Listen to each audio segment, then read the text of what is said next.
isang video na kung saan isang motorcycle vlogger ay nagmamaneho ng mabilis sa Marilaki at kung saan pinapain po siya ng isang HTG, ngunit sadyang hindi niya hinintuan.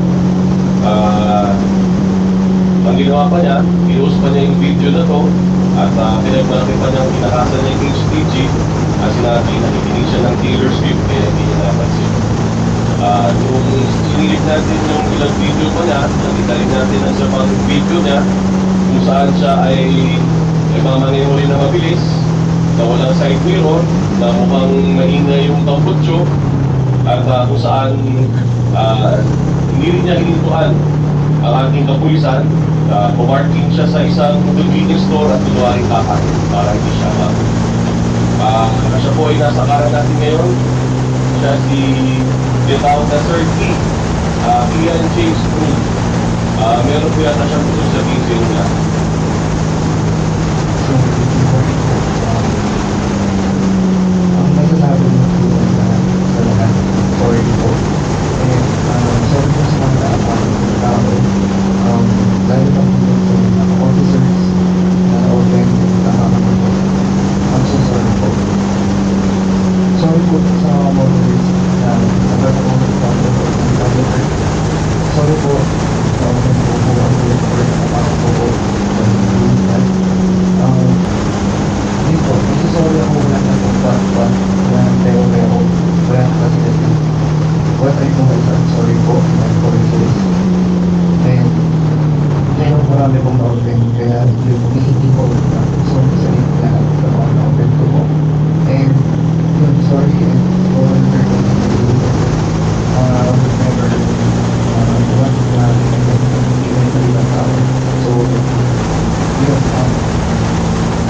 dito sa mga nangyari po and so last video ko dito about the and ito yung ano lang better person and I know that ito yung mga kapitán so again to everyone over here followers ng follower or hindi mo motorcycle I'm sorry po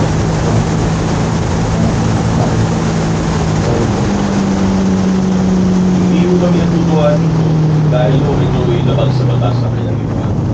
Bukod po sa reckless driving, bukod po sa mukhang open pipe po ang ginagamit, mukhang sa walang side mirror po kanyang motorsiklo, kanya pong tinakasan ang HPG. At ito po ay paglabag sa batas. Ito po ay resistance and disobedience to an agent of a person in authority o paglabag sa Article 151 of the Revised Penal Code. Higit sa lahat, pinagmamalaki pa nitong vlogger na ito ang pag-iwas at pagbabastos sa ating kapulisan. At hindi natin papayagan ito. Isa pong pamamaraan po ng hindi pagrespeto sa uniforme ng Philippine National Police. And time and again, we've been saying na huwag nung papasusin ang Philippine National Police. Ilang lessons na natutunan natin ngayon dito noon pa. And someone who has the gun to even post this, nakapit pa sa profile, I don't know what message gusto niya palabas na pwede palang pakasan ng kapulisan. That's why we have to call it out over the weekend. And totoo dyan, ayaw pa itong sumbong ang ating mga netizen tungkol dito. But let us see.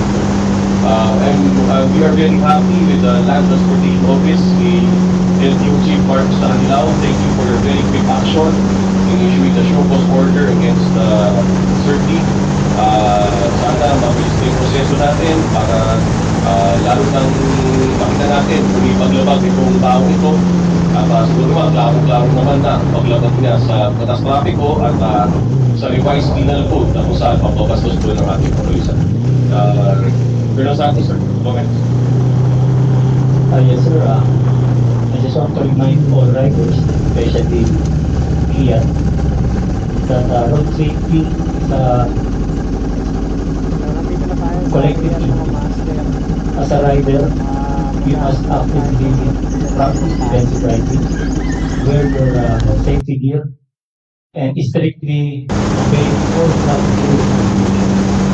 Kung paparayan ka ng kapulisan, any law enforcement agency natin,